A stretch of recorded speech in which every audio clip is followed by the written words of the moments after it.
ओम साई राम। आज हमारे शिरडी में थर्ड डे है और हम जा रहे हैं श्री साईं बाबा कोपर गांव तपोभूमि मंदिर। तो आप भी हमारे साथ चलिए, आप भी दर्शन करिए। शिरडी की हवाओं में एक अलग ही खुशबू है जो आप शिरडी में आकर ही महसूस कर सकते हैं। शिरडी की हवाओं में साईं बाबा के होने का एहसास है। शिरडी में प्रोग्रेस का काम काफी जोरों से चल रहा है।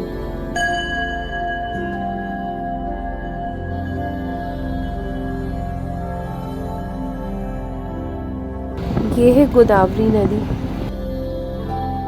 अब हम पहुंच गए हैं श्री साईं बाबा तपोभूमि मंदिर कोपर गांव। आइए अंदर चलते हैं और आपको इस मंदिर की हिस्ट्री के बारे में थोड़ा सा जानकारी देते हैं। इस मंदिर में साईं बाबा तप करने आया करते थे, जो कि गोदावरी नदी के तट पर है।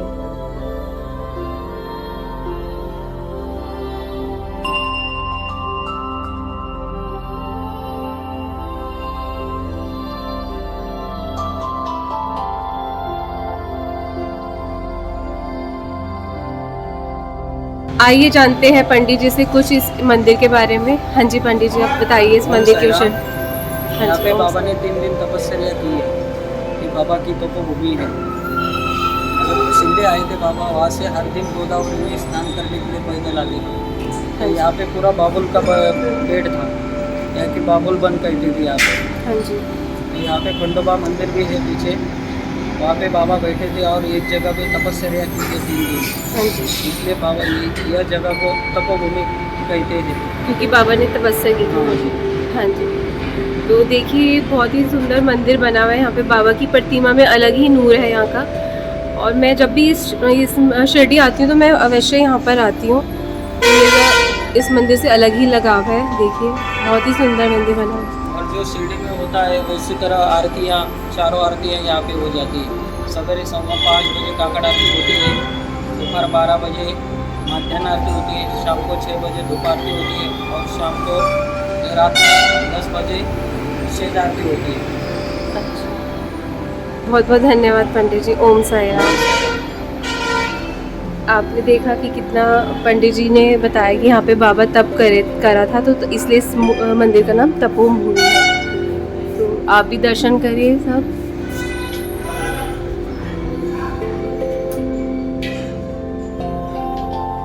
हम तपोभूमि टेम्पल से निकल चुके हैं और जो आप देख रहे हैं ये है गोदावरी रिवर। हम अभी जा रहे हैं शुक्राचार्य मंदिर, जहाँ से हमें गोदावरी रिवर की इतिहास के बारे में पता चलेगा। तो चलिए हमारे साथ।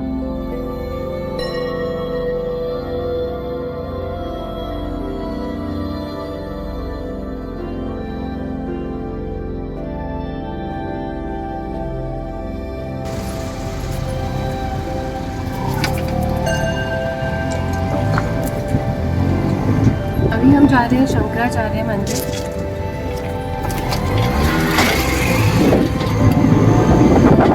गोदावरी नदी के रहस्य को जानने के लिए हम जा रहे हैं शंकराचार्य मंदिर। और आपको बताएंगे कि क्या इस मंदिर का रहस्य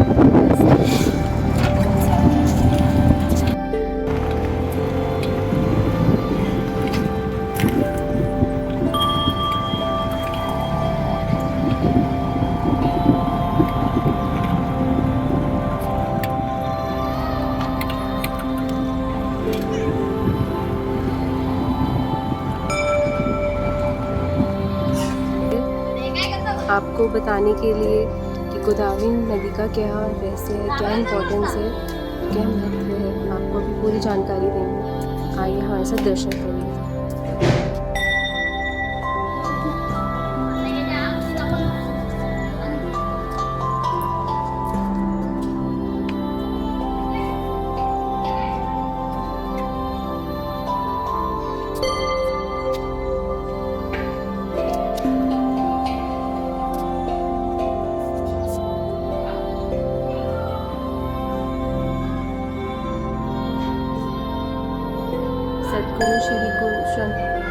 सद्गुरु श्री शुक्राचार्य महाराज मंदिर।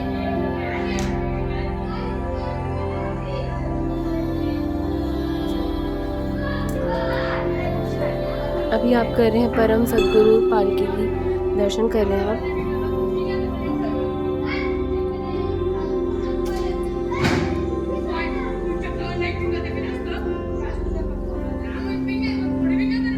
देखिए कितनी विशाल पालकी है।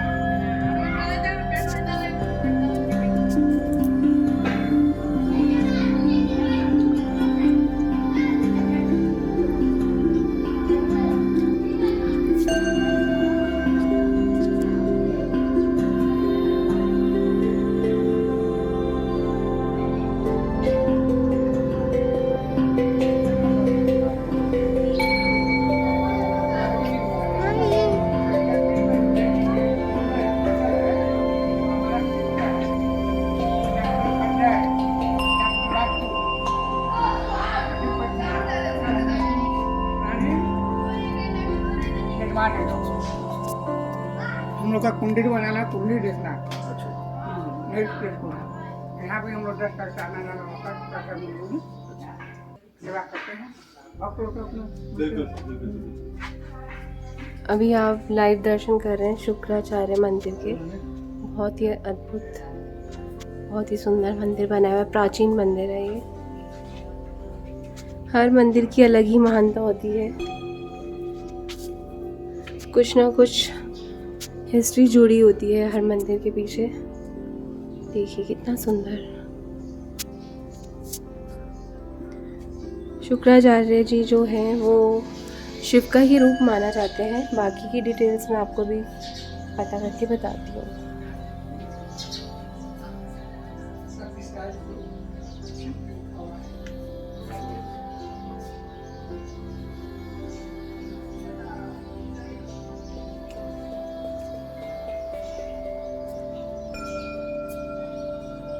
पंडित जी अंदर जा सकते हैं क्या? जय भवानी, जय भोलेनाथ, जय साईं बाबा। देखिए अभी आप दर्शन कर रहे हैं। बहुत ही सुंदर प्रतिमा है।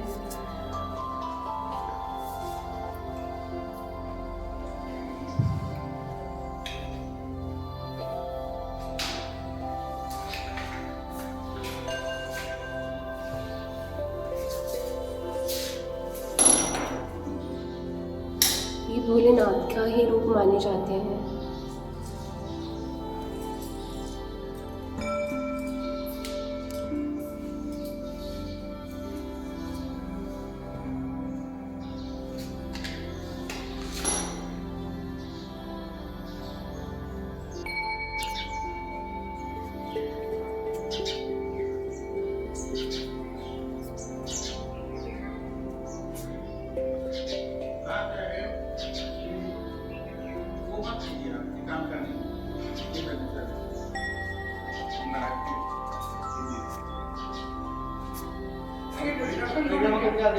आधा कीजिएगा, पूरा नहीं करना चाहिए। पूरा परिक्रमा नहीं करते? शिव का मंदिर पूरा नहीं। अच्छा,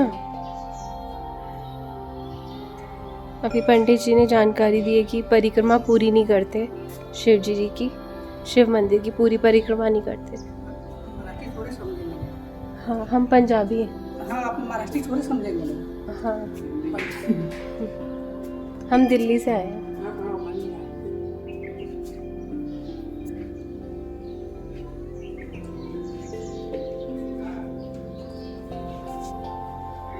बहुत ही प्राचीन मंदिर है और अच्छी फीलिंग हो रही है यहाँ पर आकर।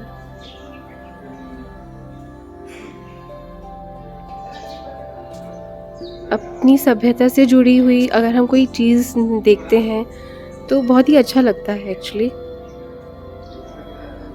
कुछ ज्ञान ही प्राप्त होता है हमें। अपने बच्चों को भी आप अपनी सभ्यता से ज़रूर जोड़िएगा। मैं भी अपनी डॉटर को सब बातें बताती हूँ, सब भगवान से रिलेटेड।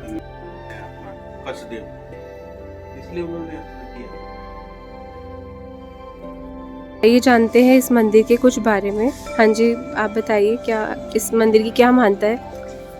ये मंदिर दैत्य गुरु शुक्राचार्य का मंदिर है। उस ज़माने में ये दैत्यों की गुरु होती थी।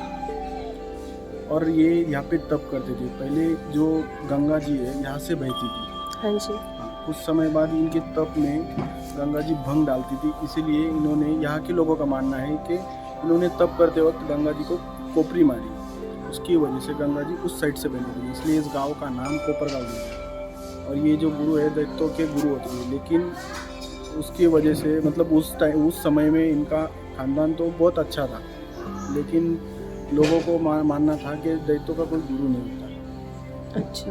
लेकिन फिर ये ज़्यादातर इस मतलब दैत्य गुरु के ज़्यादा मंदिर नहीं है, इसमें से रेयर मंदिर है, बस एक ही मंदिर है। हाँ, ज़्यादा गिने चुने मंदिर है।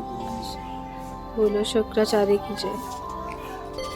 बहुत बहुत धन्यवाद भैया। आपने जाना कि इस मंदिर की महानता के बारे में आपने भी जाना। चलिए अब आगे बढ़ते हैं।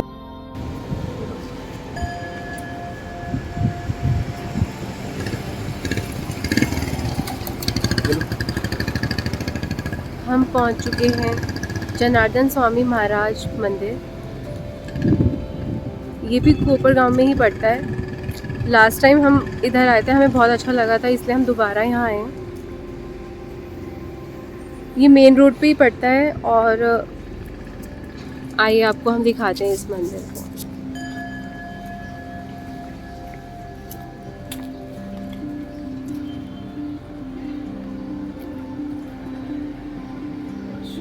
प्राचीन मंदिर को देखने का अलग ही आनंद आता है। ये हमें अपने भारतीय संस्कृति से जोड़ता है, इसलिए हमें अपने बच्चों को भी अपनी संस्कृति से जोड़ने को प्रोत्साहन करना चाहिए। आइए अंदर चलते हैं, मत्था टेकते हैं।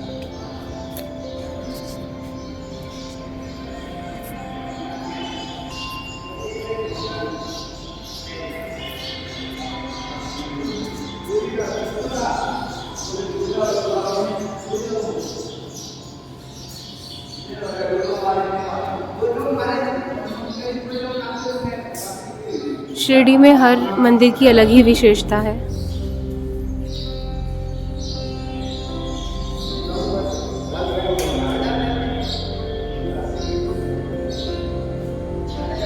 ये हैं स्वामी जनार्दन महाराज जी।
हम जा रहे हैं महादेव प्राचीन मंदिर। यहाँ से लास्ट टाइम ये हुआ था एक चमत्कार मेरे साथ। मैंने शिवलिंग पर माथा टेका था और मेरी मांग में सिंदूर अपने आप लग गया था, और तब से ही हम यहाँ इस मंदिर में बहुत आते हैं। लास्ट टाइम भी हम आए थे और अभी भी आए हैं दोबारा।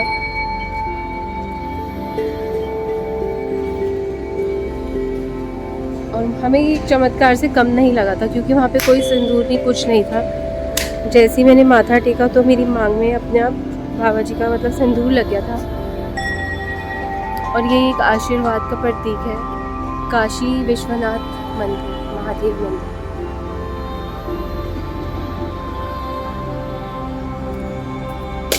आइए दर्शन करते हैं। आप भी हमारे साथ माथा टेकिए और ब्लेसिंग्स लीजिए।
आइए दर्शन करते हैं।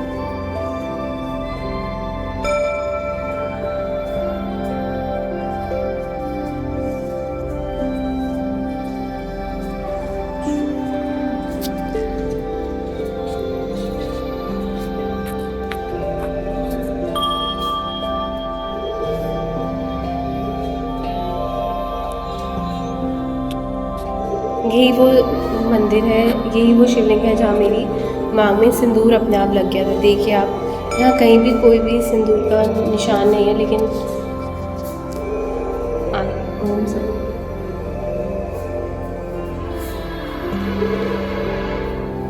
जय